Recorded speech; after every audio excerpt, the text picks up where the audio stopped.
Lubog yung barko natin. Maluwag sa kanan. Kanan ko.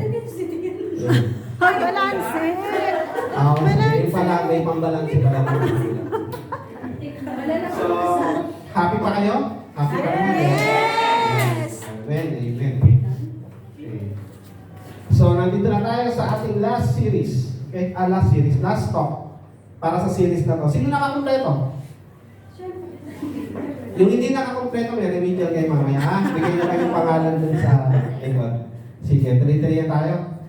Let us put ourselves in the presence of our Lord and say our favorite prayer all together in the name of the Father, and of the Son, and of the Holy Spirit. Amen. Today, I receive all of God's love for me. Today, I open myself to the abundant, limitless, overflowing abundance of God's universe. Today I open myself to God's blessings, healing and miracles. Today I open myself to God's word, so I become more like Jesus every day. Today I proclaim that I am God's beloved, I am God's servant, I am God's powerful champion, and because I am blessed, I am blessing the world. In Jesus' name, amen. All together. Thy word is a lamp unto my feet and a light unto my path. Sabi ko nga, nandito na tayo sa last topic at ang ating topic ay the greatest metric. Parang, sabi nga, ang pinaka-sukatan o yung pinaka-anong sukatan ang tawag ko? Greatest. Di ba? Di ba? This is our last topic of the series.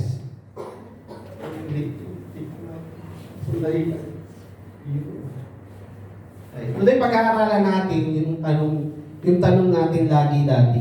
At palagi pa din natin tinatanong. Ano yun? Tanungin nyo nga lahat. What does spiritual maturity? Ano nga ba talaga ang spiritual maturity? Lahat ba talaga tayo dito ay matured na sa ating spiritual? Bakit ba importante ito? Kasi if we have wrong understanding sa ating spiritual maturity, we will build up a church na with wrong spirituality din. Kaya how we define spiritual maturity will define how we do church. Di ba? Kung paano natin i-define yan, ganun natin ma-define yung paano tinapatak yung simbahan natin. And our word for today, galing kay St. John, Jesus says, love each other as I have loved you. Diba? Puro tayo pagmamahal ngayong araw na ito. Parang March 1 na, pero araw pa rin ng puso. Diba? Sabi ni Jesus, magmahalan kayo kung paano ko kayo minamahal. This is what spiritual maturity is. It is actually, I believe, ang most important metric of holiness. Okay? Ito yung pinaka-importante sa akin. Tignan nyo nga yung mga katabi nyo. Mukha ba yung banal? Di ba nga banal? Di ba? Tignan nyo nga. Mukhang banal ka. This is our highest destiny. This is our highest goal. Ano yun? Love like Jesus. Sabi mo nga sa katabi mo, love like Jesus. If the spiritual maturity means loving like Jesus, okay, then the church must first of all be a band of people that love Jesus. Ang buong community ba na to ay katulad ng pag-love ni Jesus? Yes! Parang duda. Yes. Duda kayo. Yung community na to, katulad ba ng pagmamahal ni Jesus? Yes. Parang si Huawei yes. Okay. So let us close our eyes. Okay. Lord, maraming salamat sa pagmamahal na binigay mo sa amin. Alam namin ikaw ang naunang magmahal. At kailangan namin gawin ito katulad ng pagmamahal na binibigay mo sa amin, Lord. Gawin namin sa aming kapwa. At tulungan mo kami para dito, Lord. In this we ask, in the mighty name of Jesus. Amen. Let us Amen. all our Lord. Thy word is a lamp unto my feet, and a light unto my path. Wow, ay mga. Ay, hindi na po kayo maupo. Sa susunod, yung instrumentalist, tugtugin mo naman ako. Kaya nga. Maranasan ko naman din matugtog.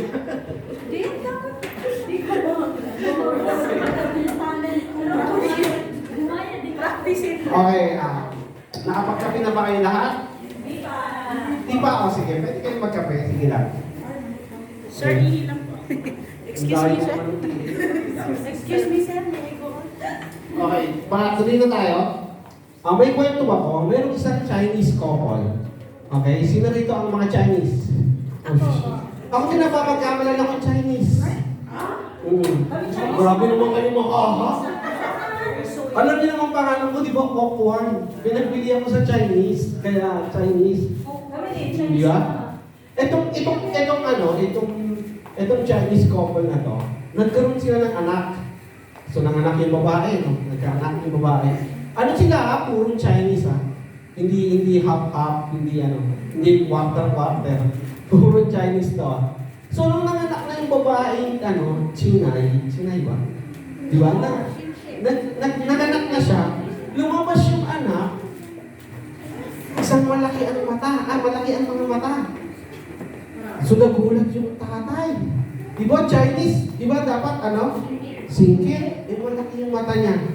Tapos yung buhok niya kulot. Di ba? So yung tatay, ano ba to? Akin ba to? Parang tinatanong ni tatay. Tapos hindi ba yun? Yung balat niya, anong balat ng Chinese? Paputi. Paputi na manipis. Talagang nasukat pa ni si Skin yung nipis ng balat. Nilukat niya pa yung... So yung balat niya maitim. Brown na maitim yung balat niya. Diba? Kulot. Ngayon, dumating na itong kumukuha ng pangalan. Diba? Kasi pag nanganak, diba? Pabibigay na yung pangalan. So ngayon, dahil nagtataka yung tatay, ano ba yung tsura nitong anak ko? So ito na ngayon yung kumukuha ng pangalan. Sabi niya, Sir, ano pong ibibigay natin pangalan doon sa anak? Tinignan ngayon ng tatay yung bata. Tapos binigay niya yung pangalan. Alam niyo yung pangalan kung ano? Something Wong. Di ba? Something Wong yung pangalan ng bata. Mga kapatid, bakit ka nakwento yan? Kasi, hindi pwedeng sa simbahan, if the church will not be like Jesus, something wrong. Kung hindi tayo parehas tumilos, magmahal at manalangin tulad ni Jesus, magkakaroon ng something wrong. Diba? Ganun lagi yung mangyayari. Kaya ngayon, pag-usapan natin yung 9, ang haba, ang dami, 9 spiritual signs of maturity. Okay? Dapat tandaan nyo to, itong siyam na to. Okay? 9 signs of spiritual maturity. The first one, sabihin nyo nga.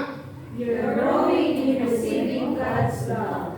You're growing in receiving God's love. Akala natin, ang pagiging mabuti o pagiging banal ay higit sa lahat sa paggawa ng mabuti. Akala natin yung pagiging banal ay higit sa lahat sa paggawa ng mabuti. Secondary lang pala yun. Bakit? Scripture says, basahin natin lahat. Because He first loved us. Nagmamahal tayo kasi tayo ang unang minahal ng Diyos. This is the foundation of the spiritual maturity. Kapag ganito ka na, kapag nagmamahal ka, dahil ikaw ang unang minahal, maaaring nasa iyo na yung sight ng spiritual maturity.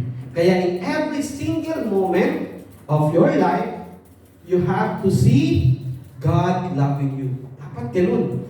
Dapat nakikita mo na lagi, na nararamdaman mo na palagi. Kahit may matindi kang problema, katulad sabi ni Father sa Covenant, di ba? Maraming may mga problema, nakasimangot na, pero dapat ramdam mo pa rin na mahal ka ng Diyos. And once you see God loving you, you are going to change.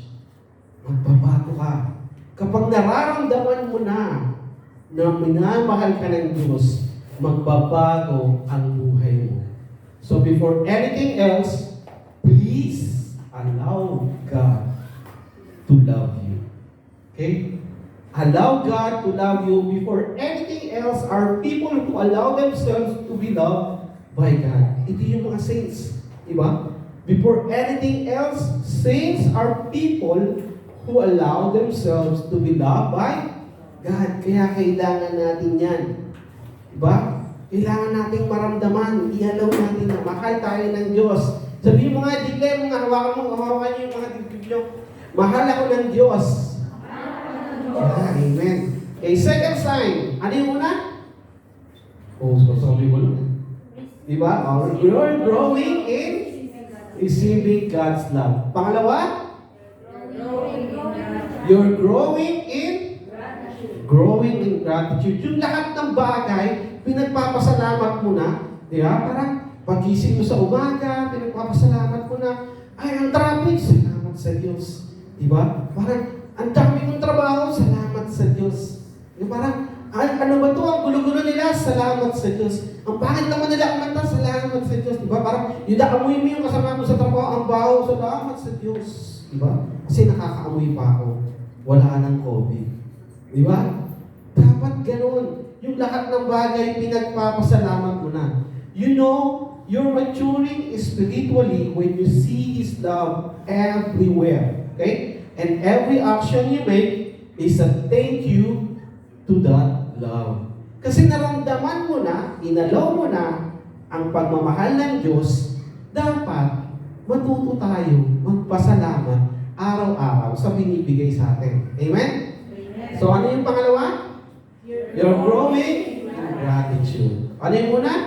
You're growing in receiving God's love. Pangalawa? At ang pangatlo, you're growing in a healthy self-love. Meron isang namamalimos, okay? May namamalimos. Hindi ko alam yung pangalan niya. Basta nakita ko lang siya namamalimos. Tapos, di syempre, hihingi siya ng mga barya-barya, ganyan-ganyan. Binibigyan naman siya, hindi pa pinagtatawanan siya o kinukot siya. Merong isang tao na nalapitan niya at alam niya yung sinabi, kasi di ba ang pamamalimos, bawal man talaga, di ba? So kahit dito sa Kuwait, bawal eh. So, sabi ng isang sa kanya, sabi niya, alam mo ba, labag sa batas siyang ginagawa mo, ang pamamalimos? Di ba? Ibig na magalit siya. Ano yung sinabi niya? Sabi niya, bawal ba to? Sabi niya, bawal ba to? Pasensya ka na, pero hindi to pamamalimos. Hobby ko lang to. Collecting coins. Di ba? Coin collector ako eh. Kita niyo yung self-love? Parang kung magagalit siya, papakialam mo ba sa akin? Pero hindi eh. He's growing in healthy self-love. Spiritually matured people like themselves. Sabi ni Mark, Saint Mark, love your neighbor as you love yourself. Diba? Yan yung mga sinabi ni Jesus. Love your neighbor as you love yourself. Ito yung pinaka-summarize nung 7 sa 10 commandments, di ba? Yung 7, the rest na after 1 and 2, ito na yung mga sumunod na naka-summarize. Love your neighbor as yourself. Kasi hindi mo kakayanin magmahal kung hindi mo mahal ang sarili mo. Kailangan mahalin mo una yung sarili mo, di ba? Paano ka magbibigay ng pagmamahal kung hindi mo kayang mahalin ang sarili mo? Di ba? Minsan nga, pag-break tayo, makipag-break sa ating mga jowa, sa mga girlfriend. Pag tinanong, anong dahilan? Gusto mo munang mahalin yung sarili ko. Wow, di ba? Gusto mo naman. Di ba? Gusto mo hanapin ang sarili ko, gusto mo ng space. Di ba? Yun. So, number 4. You're growing in freedom. Jesus is committed to set you free. Binigyan tayo ng freedom. Diba? Jesus said, His Father sent Him to proclaim freedom from the prisoner. Question. Sino dito ngayong Lenten season ay nagpa-fasting? Diba? May nagpa-fasting ba dito? Every Wednesday fasting natin, ha? Fasting meal, fasting ng 1 meal. Diba? Every Wednesday dito sa Kuwait. Diba? Sino dito ang nag-decide, okay, ngayong Lent, na hindi magpamakdo? Wala, lahat gusto mong magtubo kahit.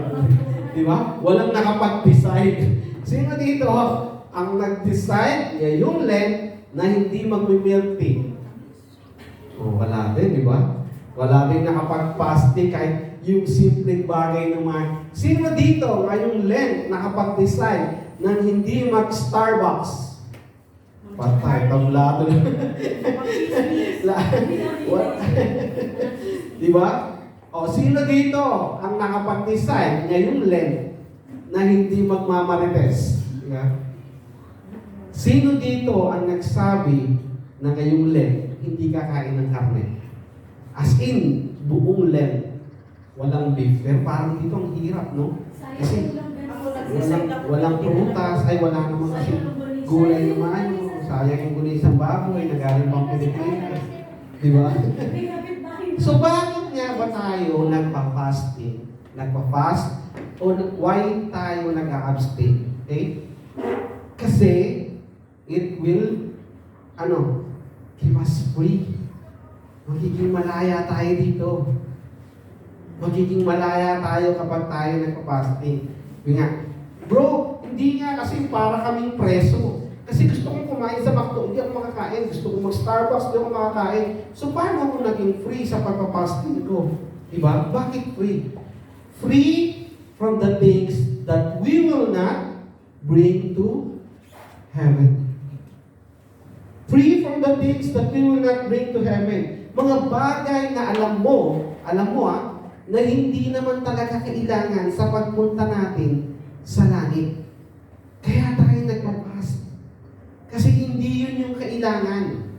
Ano lang ba yung mga kailangan kapag Semana Santa o sa Lenten na to?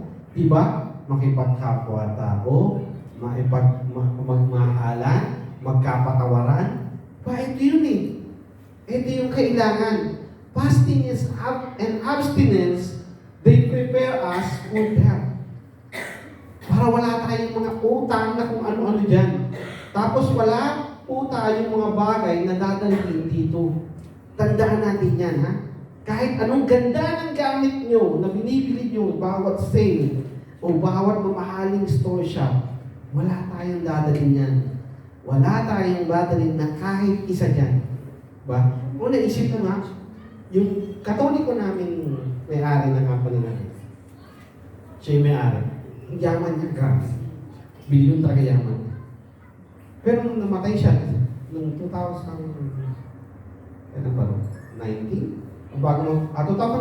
yan. Bago mag-pandemic, January. Parang baliwala lang. Baliwala lang siya. Pero bilyon ng ano niya. Kasi wala siyang dala-dala. Dan siya nakaburo. Tapos replica. Di man lang siya nadala sa India, sa kanyang lugar, or sa kanyang bahay sa Amerika at London. Di ba siya? Hanggang mga anak niya. Di ba? Bilyon ang pera niya. Pero nandun siya sa Sulibika. Wala talaga tayong dadalhin. As namatay ang asawa niya last 2 years ago or last year, alam niyo kung saan nakabulo yung asawa? Nasa Amerika. Di ba? Magkahiwalay sila. Mag-asawa. Hindi man sila nakapunta doon sa lugar nila kung saan sila nagmula sa India. Magkahiwalay sila. Ang dalawa niyang anak, ang tatlo niyang anak, hindi pa magkakasundo. Diba? Yun yung dapat natin eh. Buuin yung relasyon, katulad sabi ni Father, yung pamilya.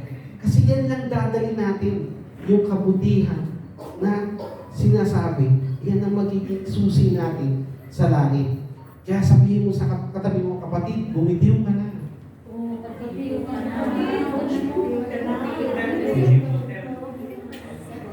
Number 5, you're growing in deeper trust. Okay?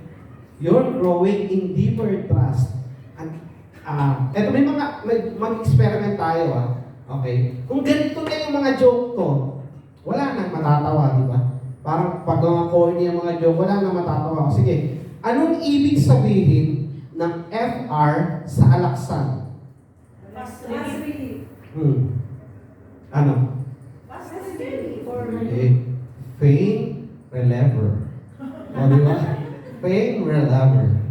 O paano kung ang isang doktor o isang scientist o inventor ng robot ay gawa ng isang Bisaya. Di ba? Tapos tinanong yung robot, anong pangalan mo? Anong sagot ng robot? Bisaya ng inventor. O, I am bot. Di ba? I am bot. Ano ba ang ambot? Ewan, di ba? Hindi ko alam. Di ba? I am bot. Di ba? Tapos, eto pa. Sabay-sabay tayo sabihin natin. Mapagal. Ano ba yung mapagal? Pagod. Sabay-sabay tayo, 10 beses sabay-sabay Mapagal. 1, 2, 3. Mapagal.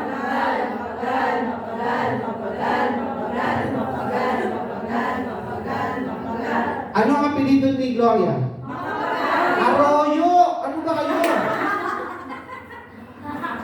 Sino nagsabi sa inyo makapagal ng apelido ni Gloria? Gloria makapagal, Arroyo. Diba? Pagkatapos ko joke ng ganyan, di ba? Paniniwalaan niyo ba ako? Di ba? What is my point? Ang point is this. A disobedience problem is a trust problem. Okay? Yan yung point.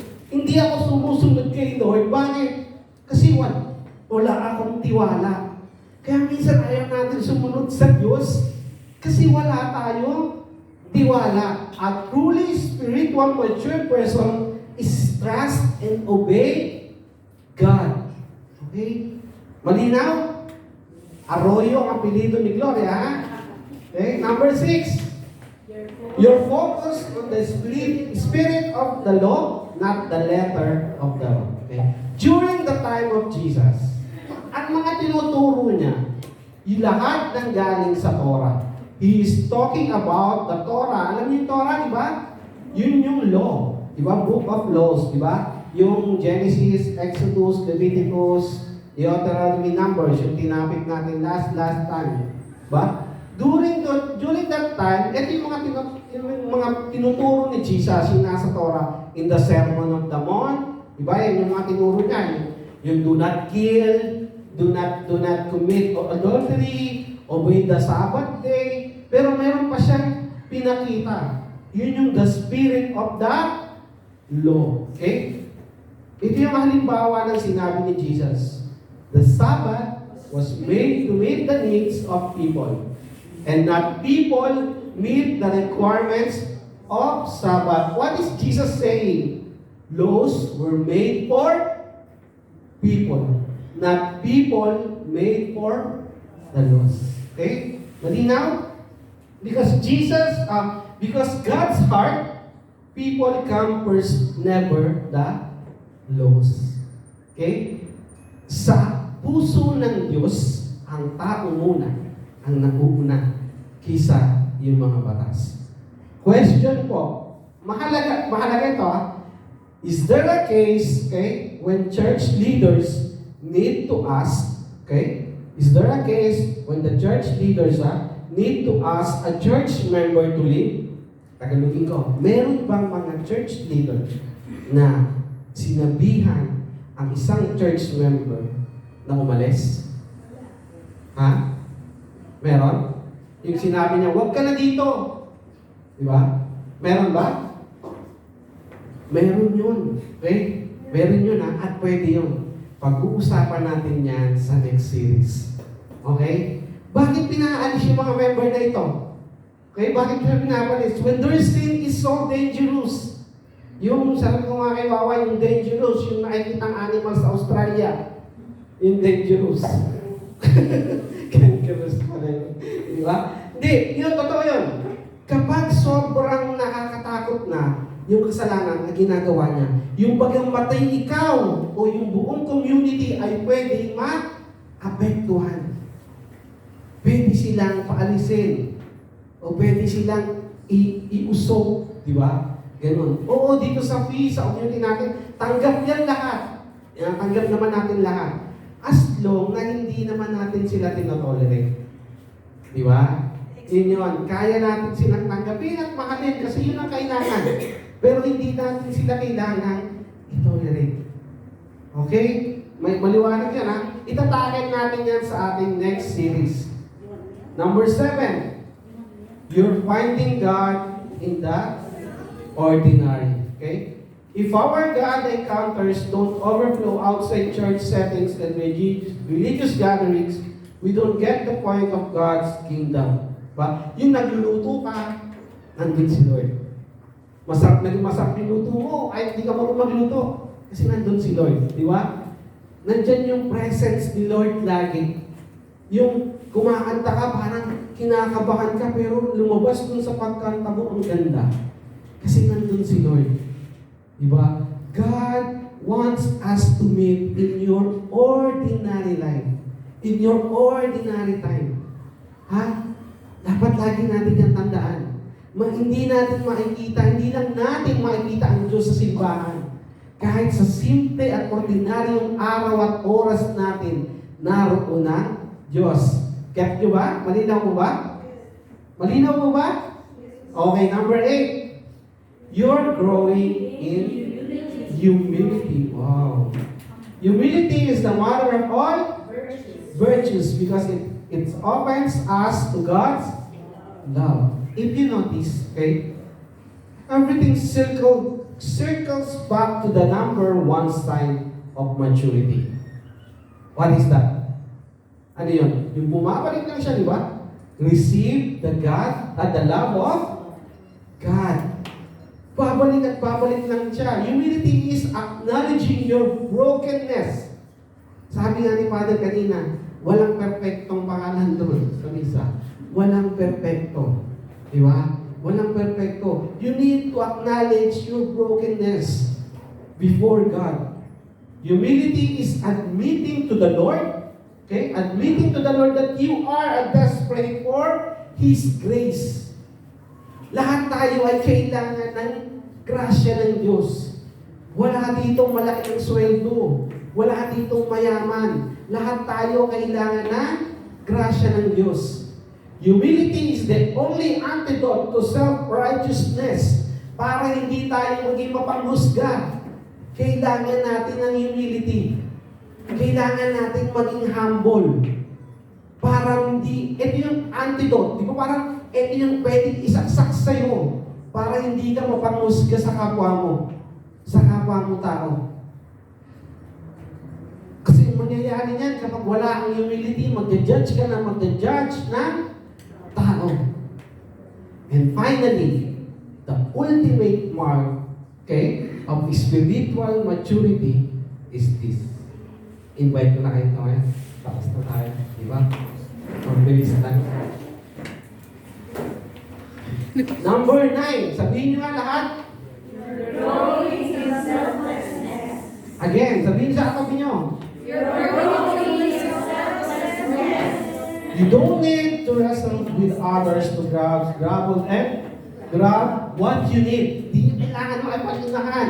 Because you trust God that you're already blessed and more blessings are on their way. Sabihin mo sa katabi mo, bibiyayaan ka pa ng Diyos, kapatid. If Jesus loves us in our brokenness, we have no choice but to love people in their brokenness too. Kahit na marupok yan, si Maru, di ba? Kahit marupok si Maru, mahal natin yan. Di ba? May kwento sa Bible. Alam nila to at gusto ko to. Itong kwento na to. Okay? Alam ko paborito niyo rin to.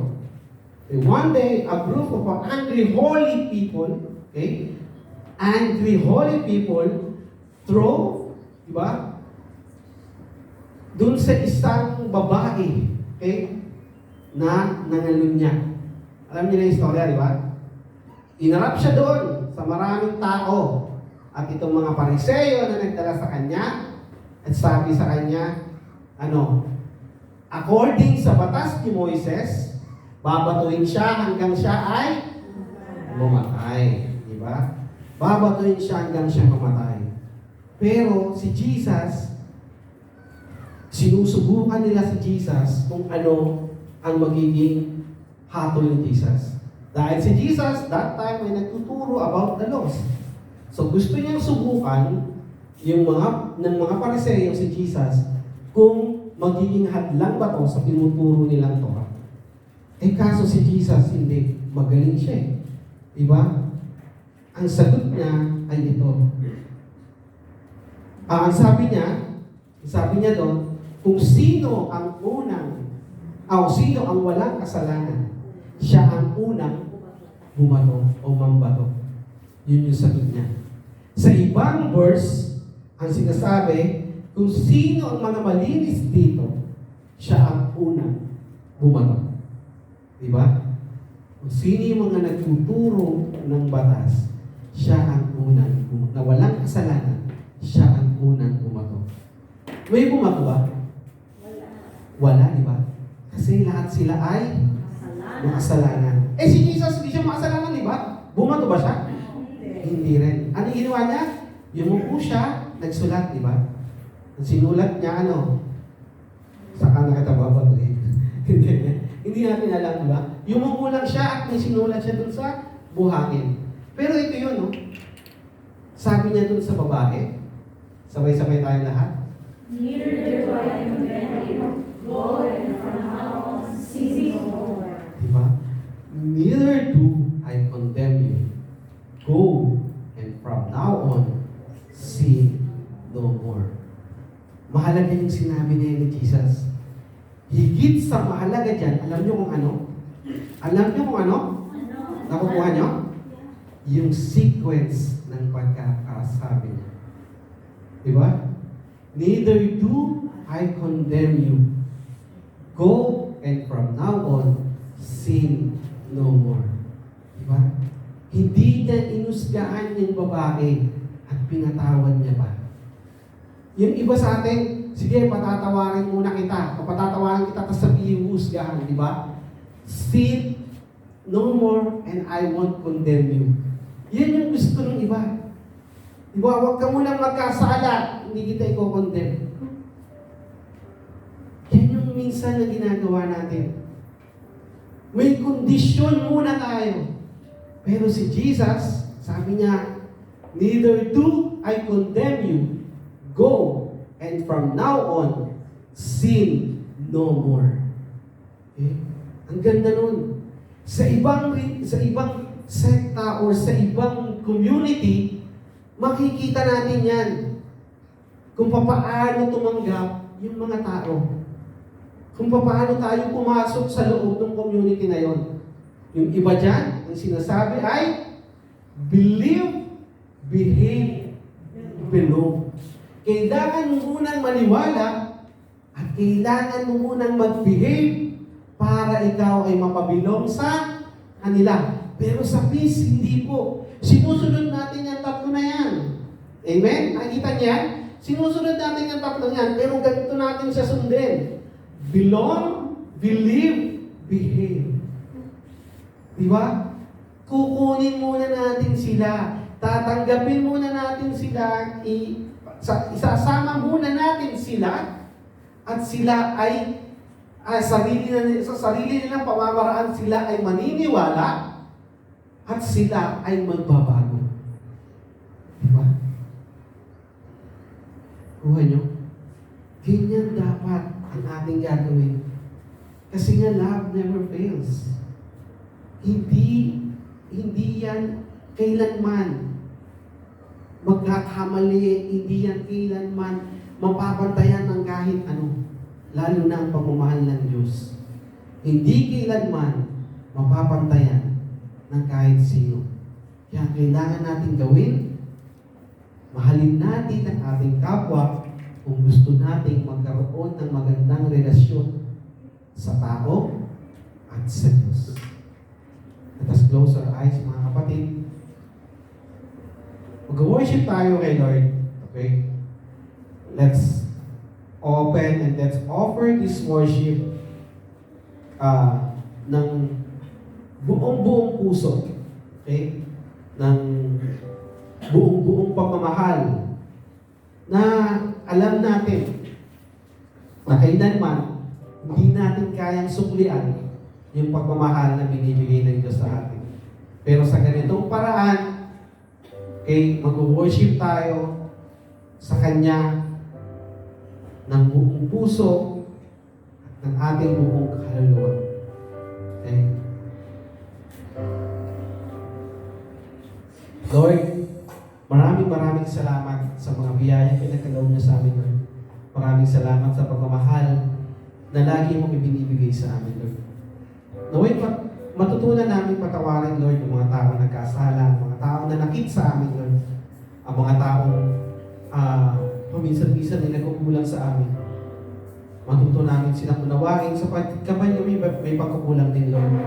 Alam namin kami hindi perfecto o hindi katulad mo, Lord.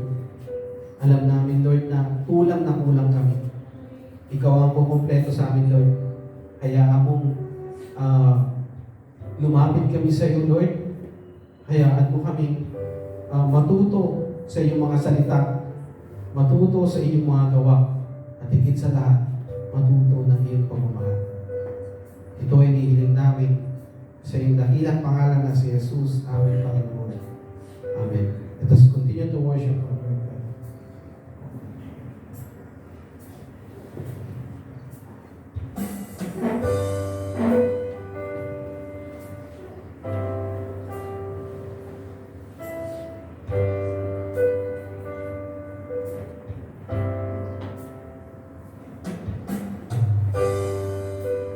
Worthy of every song we could ever sing, worthy of all the praise we could ever bring, worthy of every breath we could ever breathe. We live for you.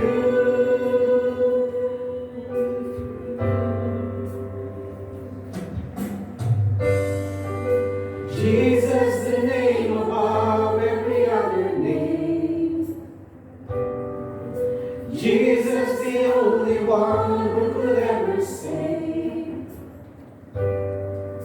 Worthy of every breath we could ever breathe. We live for you. We live for you.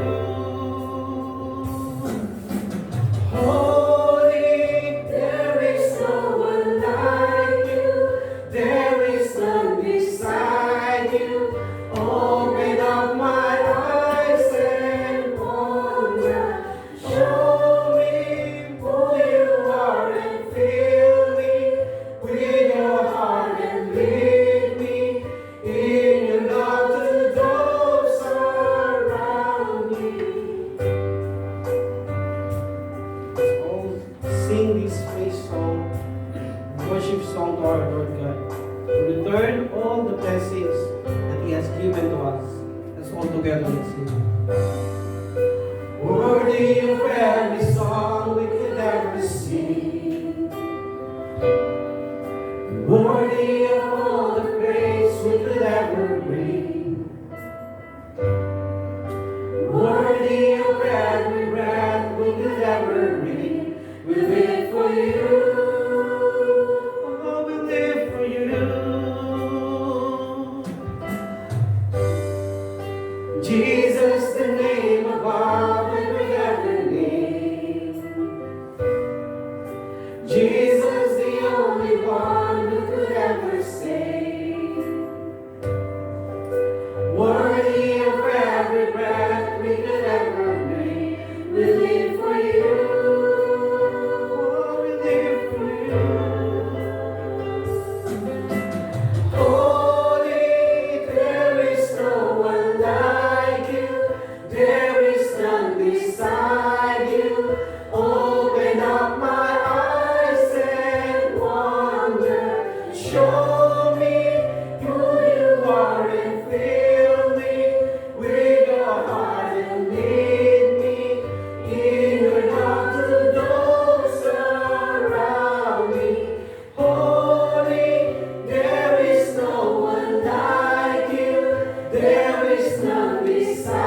na to God's love, Lord.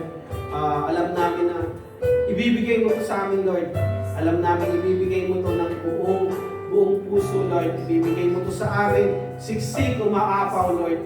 Alam namin na hindi ka magkukulang sa amin kahit kailan, Lord. Kaya itong mga inihiling namin, ipinagpapasalamat na po namin siya, Lord. Hindi lang namin siya basta inihiling. Ipinagpapasalamat na po namin sa iyo, Lord. Alam namin na makukuha namin to sa iyong oras, sa iyong gustong oras para sa amin. Kaya ngayon, Lord, mahal na mahal ka po namin, Lord. At maraming salamat, Lord. This we ask in Jesus' name. Amen. So continue to worship that one. I will build my life upon your love. It is a firm foundation, and I will put my trust in you alone. And I will not be shaken. Lahat po tayo. I will build my, let's declare, upon your love. It is a firm foundation. I will put my trust in you alone. And I will not be shaken. Holy, there is no one like you. There is none beside you. Open up my eyes and wonder. Show me who you are and fill me with your heart and lead me in your love to those around me. Holy, there is no one like you. There is none beside you. Open up my eyes and wonder. Show me who you are and fill me with your heart and lead me in your love to those around me. And I will build my life upon your love. It is a firm foundation. And I will put my trust in you alone. And I will not be shaken. And I will build my life upon your love. It is a firm foundation. And I will put my trust in you alone. And I will not be shaken. Thank you. Thank you, Lord. Thank you, Lord Jesus. We love you, Lord. We love you. Thank you. Thank you so much. Thank you. And glory be to the Father, and to the Son, and to the Holy Spirit, as in the beginning, is now, and ever shall be, world without end. Amen. In the name of the Father, and of the Son, and the Holy Spirit. Amen. Thank you po.